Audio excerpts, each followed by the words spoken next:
ਕਿਹੜੀ ਜਿਹੜੇ ਸਾਹਿਬ ਬਦਰ ਮੈਨੂੰ ਤੇ ਹੈ ਬੰਦਾ ਇਲਾਕਾ ਲੱਗਦਾ। ਆਏ ਚੱਕਿਆ ਤੇਰਾ ਆਖਰੀ ਵਕਤ ਆ ਗਿਆ ਹੈ।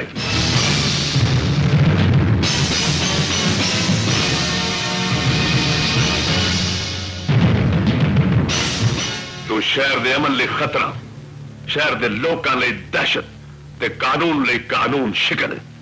ਲਿਹਾਜ਼ਾ ਫੈਸਲਾ ਕੀਤਾ ਗਿਆ ਕਿ ਤੈਨੂੰ ਖਤਮ ਕਰਤਾ ਜਾਵੇ। ਹੱਥਕੜੀ ਛੱਡ ਦਿਓ। ਚੱਲ ਨੱਸ ਜਗਿਆ ਐਸ ਤਾਕਤ ਨਾਲ ਨੱਸ ਕਿ ਤੇਰੇ ਪੈਰਾਂ ਦੇ ਨਿਸ਼ਾਨ ਦੇਖ ਕੇ ਸ਼ਹਿਰ ਦੇ ਲੋਕ ਯਕੀਨ ਕਰ ਲੈਣ ਕਿ ਤੂੰ ਫਰਾਰ ਹੋਣ ਦੀ ਕੋਸ਼ਿਸ਼ ਕੀਤੀ ਤੇ ਕਾਨੂੰਨ ਨੇ ਤੈਨੂੰ ਗੋਲੀ ਮਾਰ ਦਿੱਤੀ।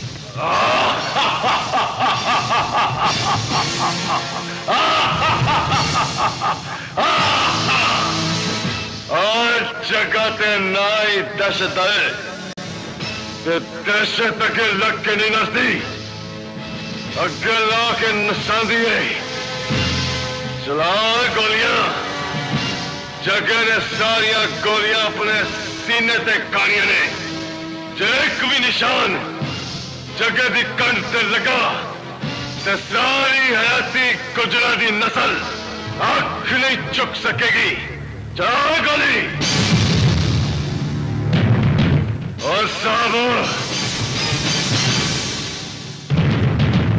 केड़ियां सोचा च पै गए।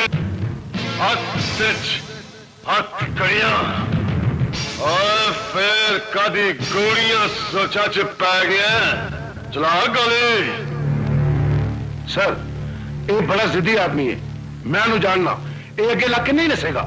मैं तो कहना पुलिस मुकाबला बना के इन्हू गोली मार दो। और गल हुई ना आलम चक्का गुज्जर सीने से गोलियां के निशान सजा के कर जाएगा ते बुढ़े गुज्जर की पग और ऊंची हो जाएगी। चलाए गोलियां। ओए तेनू मौत को डर नहीं लगता जगया? और जगे ने हमेशा जिंदगी नू मौत की तली से रखे और जिंदगी का स्वाद ही बड़ा चख लिया जगे ने और मौत का स्वाद चखना है। सुना शुरू करो साढ़े सीने तो है पुलिस मुकाबला।